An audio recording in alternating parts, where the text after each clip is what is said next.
Welcome to my official YouTube channel Atul physics and math classes. आज के इस video में हम लोग लेकर हाजिर हैं आप लोगों के लिए कक्षा 10 का मैथमेटिक्स जो पहला चैप्टर है उसका प्रश्नावली 1.2 चल रहा है। इसका तीसरा क्वेश्चन, चौथा क्वेश्चन, पांचवा क्वेश्चन इस वीडियो में हम बताने वाले हैं आप लोगों को। तो यहाँ से जो तीसरा क्वेश्चन है, कह रहा है कि अभाज्य गुणनखंड विधि द्वारा निम्नलिखित पूर्णांकों के हाईएस्ट कॉमन फैक्टर और लीस्ट कॉमन मल्टीपल ज्ञात कीजिए। यहाँ पे जो पहला क्वेश्चन है, तीसरे का पहला क्वेश्चन है वो 12 है, 15 और 21 है। 12, 15 और 21 का हम लोगों को क्या निकालना है, एक तो महत्तम समापवर्तक निकालना है और लघुत्तम समापवर्तक निकालना है। तो ये चीज है कि बारी बारी से पहला क्वेश्चन, तीसरे का पहला पार्ट, तीसरे का दूसरा पार्ट और तीसरे का तीसरा पार्ट हम लोग हल करते हैं। तो यहाँ से हम लोग हल कैसे करेंगे, सबसे पहले इसका फैक्टर विधि से हम लोग हल करेंगे गुणनखंड करके। तो यहाँ पर हम सोल्यूशन नंबर लिखते हैं, क्वेश्चन नंबर जो है प्रश्न 3 उसका हम सोल्यूशन नंबर लिखते हैं, सोल्यूशन। तीसरे का जो पहला क्वेश्चन है यहाँ पर हमने डाल दिया। अब जो संख्याएं दी गई हैं, 12 दिया गया है, 15 दिया गया है, 21 दिया गया है। तो 12 का फैक्टर कर लेते हैं 12, तो 2 इंटू 2 गुणे 3 मिल जाएगा हम लोगों को यहाँ से 12 का फैक्टर। 15 का जो फैक्टर मिलेगा वो 3 इंटू 5 मिल जाएगा। और जो तीसरी संख्या है यहाँ पे और 21 लिख लेते हैं उसको 21, तो 3 इंटू 7 मिल जाएगा हम लोग। अब जैसा कि हमने प्रोसेस में बताया है कि जो तीनों संख्याओं में से जितनी भी संख्याएं होती हैं, अगर उसका हमको 2 संख्याएं हैं, 3 संख्याएं हैं, 4 संख्याएं हैं, जितनी भी संख्याएं हैं, तो उसमें क्या होता है कि अगर हम लोगों को महत्तम समापवर्तक निकालना होता है तो उसका गुणनखंड फैक्टर अभाज्य गुणनखंडों के रूप में तोड़ने के बाद जो फैक्टर, जो भी पार्ट कॉमन होता है, जो भी अंक कॉमन होता है, उसको हम महत्तम समापवर्तक के रूप में ले लेते हैं। तो क्योंकि हर संख्या में एक तो कॉमन होता है तो एक का कोई विशेष मतलब नहीं होता, क्योंकि किसी भी संख्या से एक का गुणा होता है तो एक ही हो जाता है वो चीज। यहाँ से हम कहेंगे कि अतः करके अगर लिखें कि अतः अभीष्ट जो मासा बनेगा, अतः अभीष्ट मासा, वो देखिए यहाँ पे क्या कॉमन है, 12 का जो फैक्टर हुआ है 2 इंटू 3 तो इसमें 3 है। 15 का जो फैक्टर हुआ है 3 इंटू 5 इसमें भी 3 है। और जो 21 का हुआ है फैक्टर 3 इंटू 7 मतलब 3 गुणे 7 तो इसमें भी 3 है। मतलब तीनों संख्याओं को जो अभाज्य गुणनखंड के रूप में तोड़ा गया 12 को, तो 2 गुणे 3 यहाँ भी 3 मिल गया। 15 को तोड़ा गया 3 इंटू 5 3 गुणे 5 और 21 को 3 गुणे 7, तो मतलब तीनों संख्याओं में हम लोग को 3 कॉमन के रूप में मिल रहा है। तो इसका जो अभीष्ट मासा होगा कितना हो जाएगा 3। तो मासा के रूप में एक आंसर हम लोग को मिल जाएगा। अगर इसी संख्याओं का हम लोग को लघुत्तम समापवर्तक अर्थात लासा निकालना है, तथा करके हम निकाल सकते हैं, तथा कह सकते हैं कि लासा या कह सकते हैं कि एलसीएम। यहाँ से इसके लिए हम लिख सकते हैं एचसीएफ, हाईएस्ट कॉमन फैक्टर और लीस्ट कॉमन मल्टीपल। इसके लिए हमने क्या प्रोसेस बताया है कि जो भी संख्याएं तीनों संख्याओं में कॉमन होती हैं उसको हम एक बार ले लेते हैं। तो यहाँ पे जो 3 है उसको भी साथ में ले लेते हैं यहाँ पे, और पहली संख्या में देखते हैं कि 3 के अलावा जो संख्याएं बचती हैं उसको भी गुणे के रूप में ले लेते हैं हम लोग। तो यहाँ पे मिल जाएगा 2 इंटू 2 और भी इसके साथ में मिलेगी। दूसरी संख्या में 5, इसमें वो कॉमन नहीं था, ये 5 भी हो जाता है। और तीसरी संख्या जिसको 21 से तोड़ा गया था 3 गुणे 7 में, तो यहाँ से 7 बच जाता है, तो उसको भी साथ में ले लेते हैं। ये सारी संख्याओं के रूप में गुणे के रूप में लिखी गई हैं। और ये इसका जो गुणनफल होता है वही इसका लघुत्तम समापवर्तक होता है। ये एक शॉर्टकट तरीका भी समझ सकते हैं कि कैसे लिखा जाता है। लिखने का तरीका कि जो भी संख्याएं कॉमन होती है उसको हम एक बार लिख लेते हैं, बाकी पहली संख्या में जो संख्याएं छूट जाती हैं उसको, दूसरी संख्या में जो संख्या छूटी है उसको भी लिख लेते हैं, और तीसरी संख्या में जो संख्या छोटी है उसको भी गुणे के रूप में लिख लेते हैं। और गुणे के रूप में लिखने के बाद उसका मल्टीप्लाई कर देते हैं। मल्टीप्लाई जो भी आता है उसका क्या हो जाता है लघुत्तम समापवर्तक, या उसको हम कहते हैं कि लीस्ट कॉमन मल्टीपल लिखा जाता है। तो यहाँ से मल्टीप्लाई करेंगे तो 3 गुना 6 और 6 गुना 12, यहाँ से 5 गुणे 7 मिल जाएगा। तो 12 पंचे 60 होता है और गुणे 7। तो यहाँ से अगर 7 का गुणा करते हैं हम लोग, तो यहाँ से हमको इसका आंसर जो होता है 7 42 420। इसका मतलब जो लासा मिला, या हम कह सकते हैं कि एलसीएम जो हम लोगों को मिला एलसीएम वो कितना मिल गया 420। तो पहले क्वेश्चन का जो आंसर आपका रहा कि क्वेश्चन नंबर 3 की अभाज्य गुणनखंड द्वारा निम्नलिखित पूर्णांकों के एचसीएफ और एलसीएम ज्ञात कीजिए। तो 15 का और 21 का निकालना था, तो उसको पहले क्या फैक्टर के रूप में तोड़ा गया जो संख्याएं कॉमन थी तीनों में उसको महत्तम समापवर्तक के रूप में लिया गया 3, और उसके बाद लघुत्तम समापवर्तक का क्या प्रोसेस हमने बताया कि जो संख्याएं कॉमन होती हैं उसको तो लिखते ही हैं, साथ में बाद में देखते हैं कि जो संख्याएं कॉमन नहीं है, पहली संख्या में क्या बच गया था, दूसरी संख्या में और तीसरी संख्या में, सारी संख्या को एक साथ में गुणे के रूप में लिखते हैं, और गुणा करने के बाद जो संख्या आती है टोटल वो हम लोगों को लघुत्तम समापवर्तक मिल जाता है तीनों संख्याओं का। तो यहाँ से जो लघुत्तम महत्तम समापवर्तक अर्थात मास या हाईएस्ट कॉमन फैक्टर कहेंगे, तो उसका आंसर 3 आ गया, तीसरे क्वेश्चन का पहला क्वेश्चन है ये।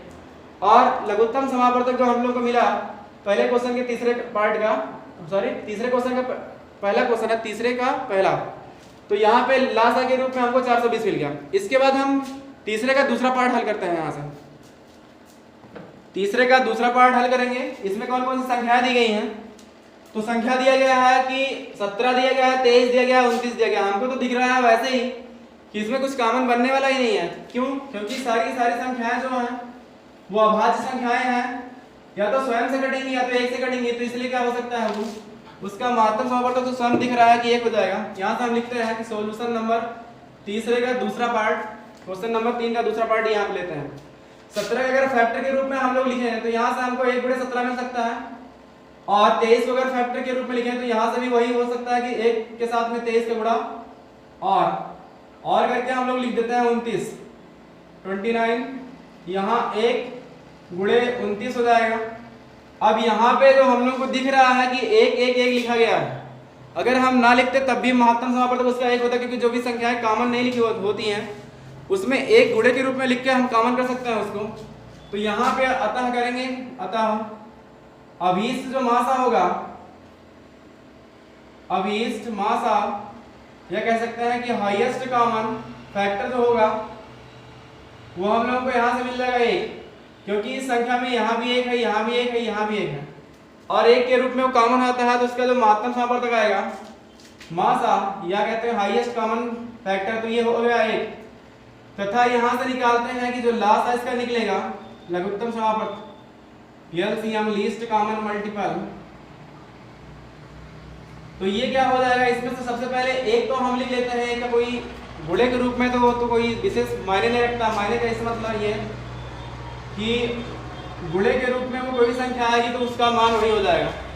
यहाँ पे 17 था, 23 था, यहाँ पे और यहाँ पे 29, तो सारी संख्याओं को गुणे के रूप में लिख लेते हैं 23 और 29। तो यहाँ पे क्या होगा कि जितनी भी अभाज्य संख्याएं होती हैं सीधा सीधा गुणा कर दो, अगर उसमें कुछ कॉमन नहीं बन रहा तो सारी संख्याओं को गुणा कर दो और उसका एलसीएम निकल जाता है।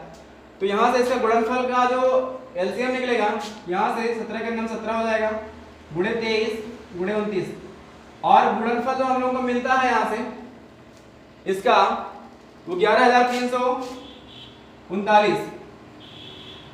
तो तीसरे क्वेश्चन का जो दूसरा पार्ट है उसमें जो तीनों संख्याएं दी गई, एक 17 दिया गया था, ये भी एक अभाज्य संख्या है, 23 दिया गया था, ये भी एक अभाज्य संख्या है, और 29 दिया गया था, ये भी एक अभाज्य संख्या है। अभाज्य संख्याओं में कॉमन क्या होता है, सिर्फ 1 हो सकता है, इसलिए इसका महत्तम समापवर्तक जो हुआ वो 1 हो गया। और लघुत्तम समापवर्तक क्या होता है कि सारी संख्याओं का गुणनफल के रूप में लिख दो और गुणा कर दो। जो भी संख्या अगर अभाज्य संख्याएं हैं तो ऐसी कंडीशन में सारी संख्याओं को गुणा कर दो और गुणनफल जो आएगा वो आपका क्या हो जाएगा, वो आपका लघुत्तम समापवर्तक अर्थात एलसीएम लीस्ट कॉमन मल्टीपल हो जाएगा। तो यहाँ से तीसरे का जो दूसरा पार्ट है उसका जो लासा आया वो हम लोगों को मिल गया 11,339। तो ये आपका लघुत्तम समापवर्तक, और ये जो आपका आंसर मिला था हम लोगों को, ये आंसर ये मासा हुआ। तो इस प्रकार से तीसरे क्वेश्चन का दूसरा पार्ट सॉल्व कर दिया हम लोगों ने। हम कैसे कैसे किया है वो सारा प्रोसेस हमने बता दिया इसमें। इसके अगले स्टेप में हमको हल करना है कि 8, 9 और 25 का अगर हमको महत्तम निकालना है और लघुत्तम निकालना है तो इसको कैसे हम लोग निकालेंगे। यहां पे इसको निकाल देते हैं। तीसरा पार्ट, तीसरे क्वेश्चन का तीसरा पार्ट है। इसमें पहली संख्या 8 दी गई है, इसको तोड़ देते हैं तो 2 गुणे 2 के रूप में टूट जाएगा, 2 दूना 4 दूना 8 हो जाएगा। 9 को तोड़ेंगे तो यहां से मिल जाएगा कितना, 3 into 3, 3 गुणे 3। और जो तीसरी संख्या है उसको तोड़ देते हैं, क्या है तीसरी संख्या यहाँ पे जो दिख रही है वो 25 है, 25। तो यहाँ पे 25 है, इसको तोड़ेंगे तो 5 into 5 मिल जाएगा, 5 गुणे 5। अब इसमें भी अगर हम यहाँ से मासा निकालते हैं तो हम लोग देख पा रहे हैं कि इसमें कुछ कॉमन नहीं दिख रहा है, और इसके साथ में सारी संख्याओं के साथ में हम गुणे के रूप में एक लिख सकते हैं। गुणे के रूप में हमने एक लिख दिया। तो जो अभीष्ट इसका मासा होगा, अभीष्ट मासा, या इसको हम कहेंगे highest common factor. Highest common factor जो मिलेगा हमको एक मिल जाएगा। और ये हम लोग का पहला आंसर हो गया। तीसरे क्वेश्चन का तीसरा क्वेश्चन सॉल्व किया जा रहा है यहाँ पे। तथा जो एलसीएम इसका निकलेगा, लासा, एलसीएम, वो कुछ कॉमन नहीं दिख रहा है, इसलिए क्या हो जाएगा, यहां से सीधे सीधे सारी संख्याओं को ले लिया जाएगा। 8 गुणे 9 और गुणे के साथ में कितना हो जाएगा, 25, या कह सकते हैं इसको 5 इंटू 5 हमने कर दिया। तो ये कितना हो जाएगा, 8 पंचे 40 हो जाएगा यहाँ से, और ये इंटू 9 इंटू 5 कर दिया हमने इसको। और अगले स्टेप में इसका मल्टीप्लाई करते हैं हम, तो हम लोगों को मिल जाएगा 936 360 गुणे 5 0, 6 पंचे 30, यहाँ पे 0 हो जाएगा, 3 5 दिया 15 3 18। तो ये हम लोग को लघुत्तम समापवर्तक के रूप में मिल गया ये संख्या। तीसरे का तीसरा क्वेश्चन या तीसरा पार्ट कह सकते हैं कि उसका जो लघुत्तम समापवर्तक मिला हम लोगों को वो 1800 मिल गया। तो इसमें क्या किया गया है कि सारी संख्याएं वो 8 9 और 25 के रूप में है। क्या है कि तीनों संख्याएं ऐसी हैं जिसमें कुछ भी उभयनिष्ठ नहीं है। महत्तम समापवर्तक उसका क्या है, 1 है, और लघुत्तम समापवर्तक के रूप में सारी संख्या को सीधा सीधा गुणा हो जाएगा, क्योंकि ये सारी संख्याएं ऐसी है जिसमें कुछ कॉमन नहीं बन रहा है, तो गुणनफल के रूप में हो जाएगा। तो यहाँ से 1800 इसका लघुत्तम समापवर्तक निकल गया।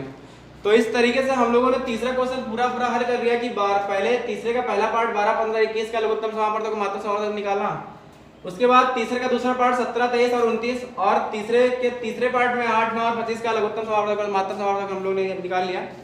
इसके आगे हम लोग हल करते हैं क्वेश्चन नंबर 4 क्या है।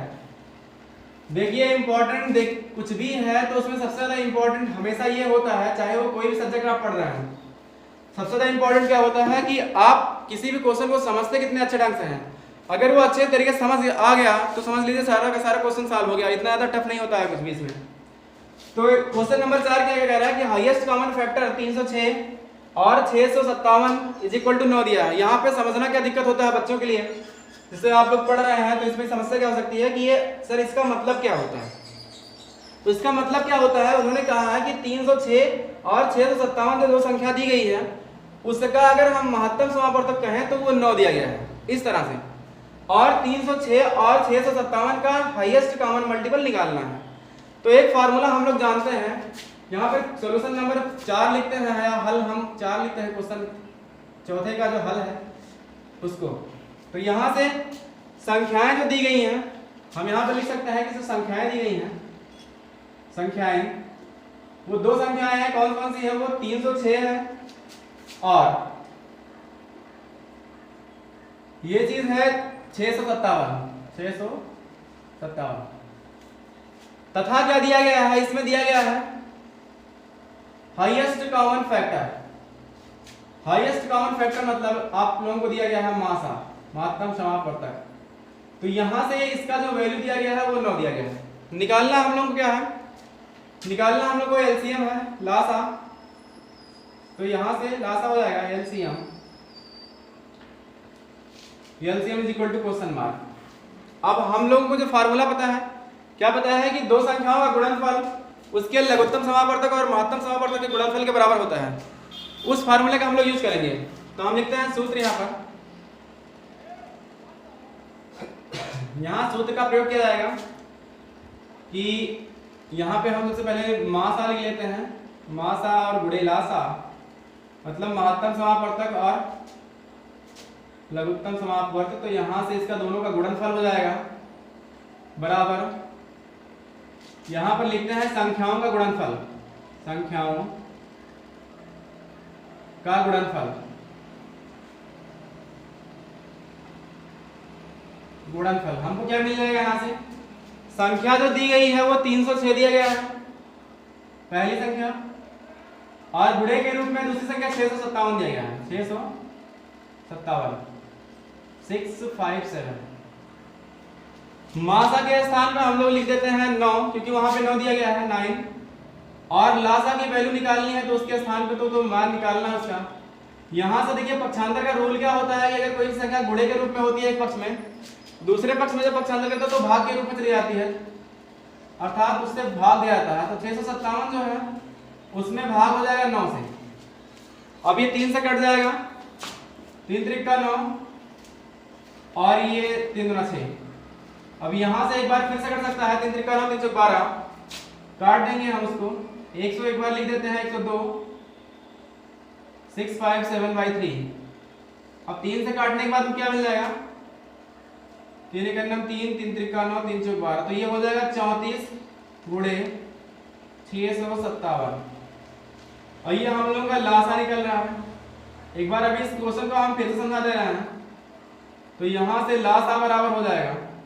अब 657 का 34 से क्या करेंगे हम लोग, मल्टीप्लाई करेंगे। तो 34 से मल्टीप्लाई करने के बाद हम लोग को 22,338 मिल जाता है। तो इसका मतलब क्या हुआ कि यहाँ से जो गुणनफल आया या लघुत्तम समापवर्तक हम लोगों को मिला 34 और 657 का गुणा करने के बाद 22,338। तो दो संख्याएं दी गई थी, इसमें क्वेश्चन पूछने का ढंग अलग है थोड़ा। उसने कहा हाईएस्ट कॉमन फैक्टर 306 और 657 इज इक्वल टू 9 दिया गया है।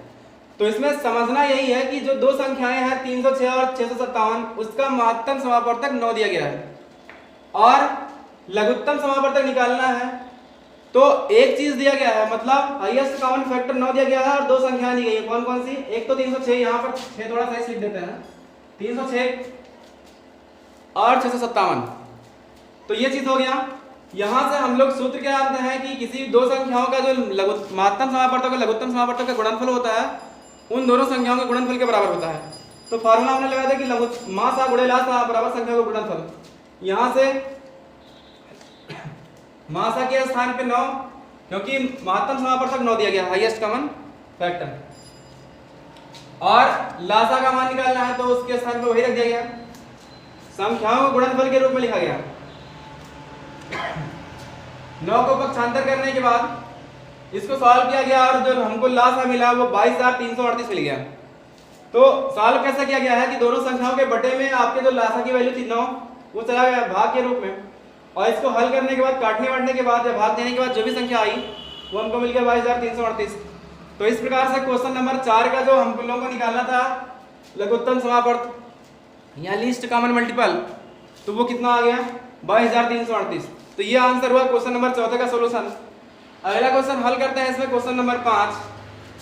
क्वेश्चन नंबर 5 ज्यादा कुछ है नहीं उसमें, बहुत बढ़िया क्वेश्चन है, बस ज्यादा ये है कि समझना उसमें कि कैसे किसी संख्या के साथ मल्टीप्लाई क्या हो सकता है क्या नहीं हो सकता है।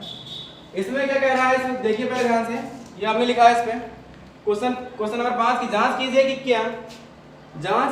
कि क्या किसी प्राकृत संख्या n के लिए संख्या 6 पावर n अंक शून्य पर समाप्त हो सकती है।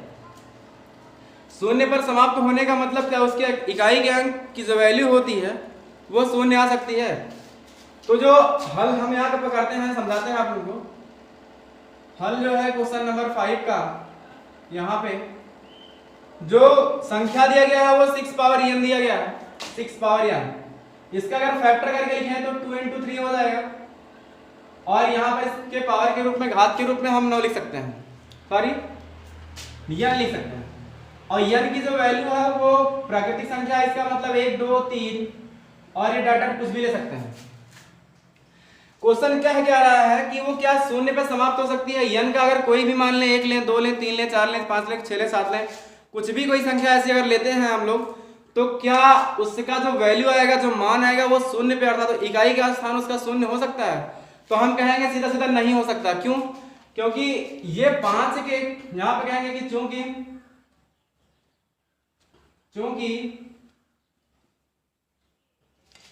यहां पर जो 6 की वैल्यू है 2 into 3, इसमें गुणे के रूप में 5 नहीं आता, और जब तक हमको 5 से 6 में गुणा करने का कोई मौका नहीं मिलेगा, मतलब कोई भी संख्या ऐसी नहीं आएगी कि 6 का मल्टीप्लाई 5 से हो, तो वहां पे शून्य नहीं आता। शून्य क्यों नहीं आता? अगर 6 से हम मल्टीप्लाई 5 में करते हैं तो 6 पंचे 30, तो वहां पे 0 आने का चांस होता है। तो ऐसे अगर किसी भी संख्या से करते हैं, 6 का 1 से गुणा करेंगे तो 1 आएगा, 6 आएगा, 6 का 2 से 12 आएगा, 2 आ जाएगा वहां पे, तो पहली संख्या। तो सीधा मतलब ये है कि यहाँ से अगर हम बारी बारी आप लोगों को ट्राई करके दिखा देते हैं यहाँ पे कि अगर हम 6 की वैल्यू 1 ले लें तो ये तो 6 हो जाएगा सीधा सीधा। 1 क्यों लिया यहाँ पर? n का मान मैंने 1 लिया है, n इज इक्वल टू 1, क्योंकि प्राकृतिक संख्या का मान कोई भी लेंगे तो क्या शून्य हो सकता है? कोई भी इकाई का स्थान क्या शून्य हो सकता है? ये इससे कहने का मतलब यहाँ पर कि शून्य पर समाप्त होने का मतलब कि इकाई का स्थान पर शून्य हो सकता है। यहाँ पर अगर n इज इक्वल टू 2 ले लेते हैं तो यहाँ पर 6 पर घात 2 बन जाएगा और ये 36 हो जाएगा। तब भी कोई कंडीशन नहीं बनती यहाँ पर कि इकाई के स्थान पे शून्य आ सकता है, कोई भी कंडीशन नहीं बन रही है। यहाँ पर अगर n इज इक्वल टू 3 लेते हैं तो क्या मिल जाएगा हमको? 6 पावर 3, और यहाँ से 36 गुणे 6 मिल जाएगा, और यहाँ से 36 6 हो जाएगा, 3 छतरी 18 और 21 हो जाएगा, 216। तो इस तरह से हम देख पा रहे हैं अगर 4 बार हम लोग कर देते हैं तो भी कोई चांस नहीं मिलेगा। 6 पावर 4 कर देते हैं तो यहाँ पर 36 गुणे 36 लिख सकते हैं हम, 36 गुणे 36, और पहली संख्या का पहली संख्या से गुणा 36 फिर 6 आ जाएगा। मैं पहली संख्या दिखा रहा हूँ सिर्फ, इसमें लंबा थोड़ा कर लीजिएगा अगर करना होगा आप लोगों को। तो अगर n का मान 1 लिया गया, 2 लिया गया, 3 लिया गया, 4 लिया गया, यहाँ तक अगर लिया गया है, 5 लिया जाता है अगर n का मान, तब भी कोई कंडीशन नहीं बनती है कि 6 पावर 5 अगर कर देते हैं यहाँ पे तो भी कोई कंडीशन नहीं बनती। हाँ हम कह सकते हैं 36 36 गुणे 36 गुणे 6, तो इसका जो मल्टीप्लाई हुआ 36 6, फिर वो लास्ट में 6 ही आएगा। तो कोई कंडीशन नहीं बनती है कि किसी भी मान पर n का मान चाहे जो हो प्राकृतिक संख्या के रूप में 1 हो, 2 हो, 3 हो, 4 हो, 5 हो, कोई भी संख्या हो, तो उसका जो अंत होता है वो शून्य पे नहीं होगा। अगर उसके फैक्टर के रूप में 5 आ जाता तो वो शून्य के रूप में हो सकता था। तो यहाँ पे लिखेंगे कि चूंकि यहाँ पे जो हम लिख रहे थे उसको यहाँ लिख देते हैं कि चूंकि संख्या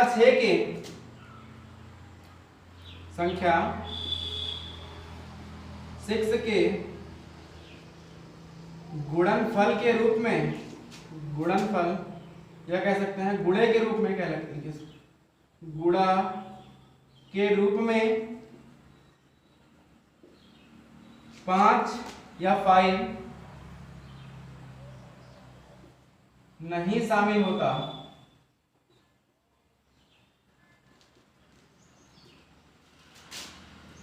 इसलिए संख्या 6 पर पावर n कभी शून्य पर समाप्त नहीं हो सकती, नहीं हो सकती।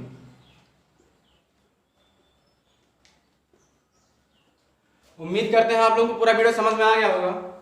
देखिए 6 का मल्टीप्लाई जब तक 5 से नहीं होता है तब तक उसमें शून्य आने का कोई चांस नहीं होता है। n का मान उसके पावर के रूप में कितना भी बढ़ाते जाइए तो वहां पे जो 6 की वैल्यू है वो मल्टीप्लाई के रूप में जाता रहेगा, 6 गुणे 6, 6 गुणे 6 गुणे 6, 6 गुणे 6 गुणे 6 गुणे 6, ऐसे ज़्यादा रहेगा। लेकिन ऐसा कहिए कि उसका मल्टीप्लाई जो है या इकाई की वैल्यू शून्य आ जाए तो ऐसा नहीं होगा, क्योंकि उसके साथ जब तक 5 का मल्टीप्लाई नहीं होता तब तक शून्य नहीं आता है। तो आज का वीडियो यहीं तक, बहुत बहुत धन्यवाद।